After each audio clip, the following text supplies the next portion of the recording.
دیشب یه مراسم قصه‌خوانی خیلی جالبی داشتیم که چند وقت پیش توسط خانم اوزارینکا روانشناس جوان پیشنهاد شده بود. ایشون و همراه با همسرشون میرزا که نوازنده نی و اهل عرفان و شخصناس باشند، با همکاری من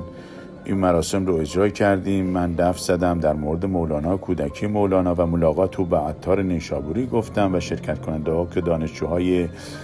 داروسازی و بیولوژی بودن صحبت کردن، قصه خودشون رو گفتن و خانم اوزارینکا قصه ایرانی طاووس و زاغ رو گفت، نظر بچه ها رو پرسید و جالب اینی که بازدید کننده ها می اومدن شرکت میکردن که یکی از فرزندان اونا از کرواسی به نام